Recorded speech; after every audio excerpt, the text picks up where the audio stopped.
بسم اللہ الرحمن الرحیم۔ ناظرین، اگر آپ کی نسوں میں کمزوری آ گئی ہے، نسوں میں درد ہوتا ہے اور نسوں میں بلاکیج ہو رہی ہے، اٹھنے بیٹھنے اور سیڑھیاں چڑھنے میں دقت ہوتی ہے، سانس جلدی پھول جاتا ہے، چلتے پھرتے ٹانگوں پنڈلیوں میں درد ہوتا ہے، یا دوران خون بہتر نہ ہونے کی وجہ سے ہاتھ پاؤں سن ہوتے ہیں، تو آج کا یہ ویڈیو آپ کے لیے بہت ہی فائدہ مند ثابت ہوگا، کیونکہ آج ہم آپ کے ساتھ ایک ایسا زبردست گھریلو نسخہ شیئر کرنے والے ہیں جس کے چند روز کے استعمال سے ہی ان تمام مسائل میں آپ کو پورا فائدہ دیکھنے کو ملے گا۔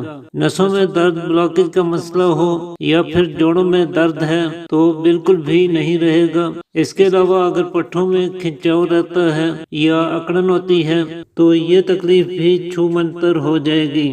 لیکن سب سے پہلے تو یہ معلوم ہونا چاہیے کہ آپ کی نسیں کمزور ہیں بھی یا نہیں۔ اگر آپ جاننا چاہتے ہیں کہ آپ کی نسیں کمزور ہیں یا نہیں تو یہاں بتائی گئی علامات کو غور سے سنیں اور پورے دھیان سے دیکھیں۔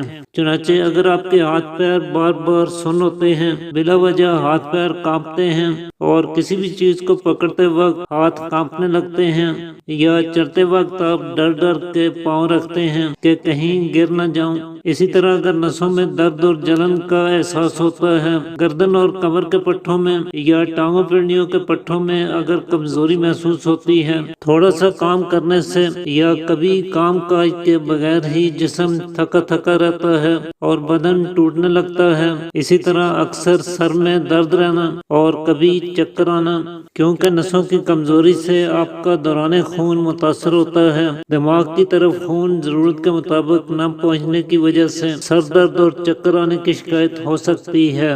اسی طرح رات کو نیند ٹھیک طرح سے نہ آنا اس کی ایک اہم علامت ہے، کیونکہ نسوں کی کمزوری سے ذہنی تناؤ بڑھ سکتا ہے جو نیند کے نہ آنے کا سبب بن سکتا ہے۔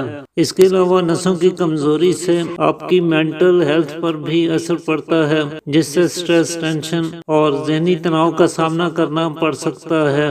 دماغ کی نسیں کمزور ہو جائیں تو یادداشت پر اس کا برا اثر پڑتا ہے، جس سے حافظہ کمزور ہونے لگتا ہے۔ اس کے علاوہ دل کی دھڑکن اگر تیز یا کم ہوتی ہے تو یہ بھی نسوں کی کمزوری کی طرف اشارہ کرتا ہے۔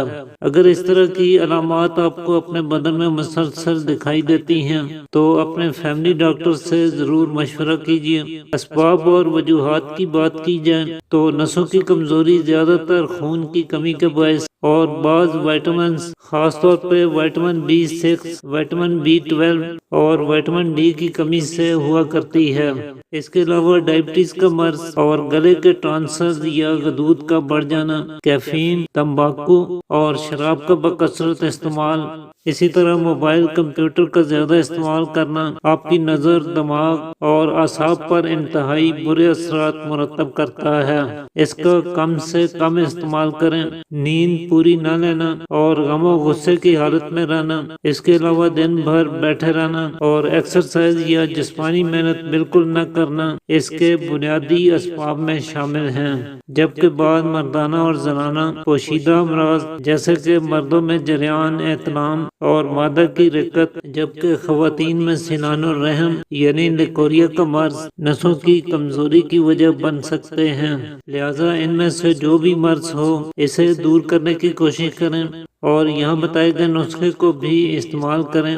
اس نسخے سے آپ کی بلڈ سرکولیشن امپروو ہوگی، نسوں میں کشادگی آئے گی، نسوں کی تنگی اور بلاکیج دور ہوگی اور کولیسٹرول کو کم کرنے میں مدد ملے گی۔ چنانچہ اس کے لیے ایک تو آپ نے موٹی الائچی یعنی بڑی الائچی کا استعمال کرنا ہے، جو گرم مسالے میں بھی ڈالی جاتی ہے اور تقریباً ہر گھر کے کچن میں یہ موجود ہوتی ہے۔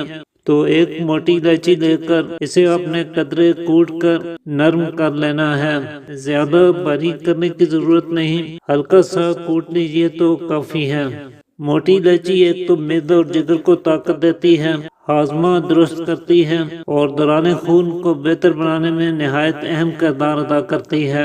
جسم میں سے برے کولیسٹرول کو کم کرتی ہے، فالتو چربی کو تحلیل کرتی ہے اور نسوں کی کمزوری کا بہترین علاج ہے، جبکہ ری ہوا کی زیادتی سے یا بلغمی مادوں کے رک جانے کے باعث جو جوڑوں میں درد ہوتے ہیں یا پٹھے درد کرتے ہیں، ان میں موٹی الائچی بہت فائدہ مند ثابت ہوتی ہے۔ تو الائچی کو ہلکا سا کوٹنے کے بعد اب دوسرے نمبر پہ جو چیز آپ کو چاہیے ہوگی وہ تیز پات یعنی تیز پتہ ہے۔ 2 عدد تیز پتے لے کر انہیں آپ نے چھوٹا چھوٹا کاٹ لینا ہے۔ اس کا ذائقہ قدرے تیکھا اور تیز ہوتا ہے، اسی لیے اسے تیز پتہ کہا جاتا ہے۔ زیادہ تر جسم کی فالتو چربی کو کم کرنے کے لیے اور موٹاپے کے علاج کے لیے اسے استعمال میں لایا جاتا ہے۔ اس کے علاوہ یہ نظام ہضم کو بہتر بنانے کے لیے بہترین چیز ہے، گیس، قبض اور تذبذب سے نجات دلاتا ہے، اور نسوں کی تنگی اور بلاکیج دور کرنے کے لیے تو یہ بہت ہی فائدہ مند چیز ہے۔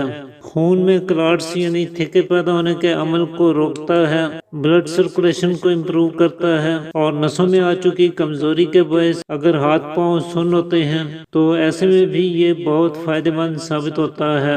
اس میں اینٹی انفلیمیٹری پراپرٹیز پائی جاتی ہیں، محلل اور عام ہے، اور اسی وجہ سے سوزش اور ورم کو تحلیل کرنے میں بہت فائدہ کرتا ہے، خاص طور پہ نسوں کی سوجن اور ویریکوز وینز میں اس کا استعمال کر کے بھرپور فائدہ اٹھایا جا سکتا ہے۔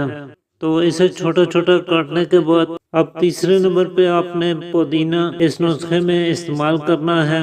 پودینہ آپ کے خون کو صاف کرتا ہے، خون میں موجود فاضل مادوں کو خارج کر کے دوران خون کو بہتر بناتا ہے، اور نسوں کی کمزوری یا نسوں میں تنگی اور بلاکیج آنا، اور اسی طرح ہائی کولیسٹرول کی صورت میں پودینہ بہت ہی مفید ثابت ہوتا ہے۔ تو ایک چھوٹا چمچ خشک پودینہ اس میں شامل کر دیجئے۔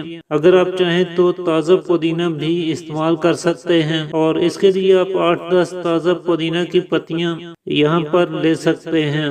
چوتھی چیز جو آپ کو چاہیے وہ کشنیز خشک یعنی خشک دھنیا ہے۔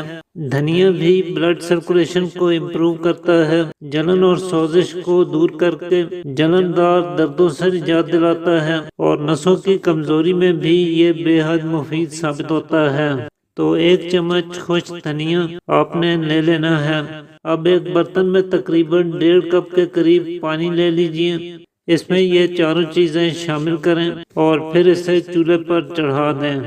جب پانی 1 کپ باقی رہ جائے تو چولہے سے اتار کر اسے فلٹر کر لیں، اور حسب ذائقہ کوزہ مصری سے میٹھا کر کے نوش فرمائیں۔ اسے آپ صبح ناشتے سے 1 گھنٹہ بعد اور ایک بار رات کو سونے سے 1 گھنٹہ پہلے استعمال کریں، اور اس کے استعمال کے دوران ایک تو برف والے ٹھنڈے پانی کا استعمال بالکل نہ کریں، کولڈ ڈرنک سے، فاسٹ فوڈ، میدہ سے بنی قابض اور دیر ہضم چیزوں سے ضرور پرہیز رکھیں، اور لہسن کو اپنی ڈائٹ میں ضرور استعمال کریں۔ اسی طرح اپنے روزمرہ پکائے جانے والے کھانوں میں ادرک اور ہلدی کا استعمال بھی ضرور کریں۔